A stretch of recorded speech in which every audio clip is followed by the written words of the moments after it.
IPL అంటేనే సంచలనాలు. ప్రతి season ముందు జట్ల కూర్పుపై రకరకాల అంచనాలు ఉంటాయి. అయితే ప్రస్తుతం సోషల్ మీడియాలో ఢిల్లీ క్యాపిటల్స్ 2026 సీజన్ ప్లేయింగ్ 11 గురించి ఒక ఆసక్తికరమైన లైనప్ వైరల్ అవుతోంది.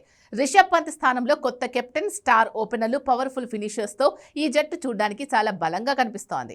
ఈ అంచనా ప్రకారం ఢిల్లీ మేనేజ్మెంట్ సంచలన నిర్ణయం తీసుకోబోతోంది. Team India veteran all rounder Axar Patel కు నాయకత్వ బాధ్యతలు అప్పగించే అవకాశం ఉంది.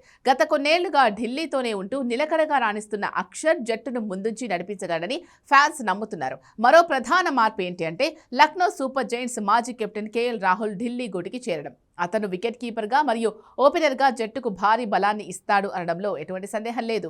రాహుల్ అనుభవం అక్షర్ పటేల్కు వ్యూహాల పరంగా కూడా తోడ్పడుతుంది. ఢిల్లీ బ్యాటింగ్ లైనప్పుడు గమనిస్తే విధ్వంసకర ఆటగాళ్లతో నిండిపోయింది. England dynamic batter Ben Duckett రాకతో టాప్ ఆర్డర్ మరింత దూకుడుగా మారిపోయింది. మిడిల్ ఆర్డర్లో అనుభవజ్ఞుడైన నితీష్ రాణా ఉండడం వల్ల స్పిన్నర్స్లను సమర్థవంతంగా ఎదుర్కోవచ్చు. ట్రిస్టన్ స్టబ్స్, డేవిడ్ మిల్లర్ ఇద్దరూ ఉంటే ప్రత్యర్థి బౌలర్లకు చుక్కలే. చివరి ఓవర్లలో సిక్సర్ల వర్షం కురిపించే కిల్లర్ మిల్లర్ మరియు స్టబ్స్ ఫినిషర్స్ గా ఉండడం ఢిల్లీ జట్టుకు పెద్ద ప్లస్.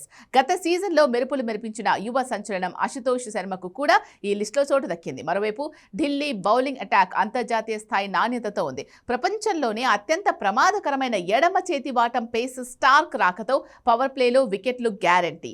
డెత్ ఓవర్ల స్పెషలిస్ట్ ఆర్కర్ కింగ్ నటరాజన్ ఉండడం వల్ల చివరి ఓవర్లలో పరుగులను కట్టడి చేయొచ్చు.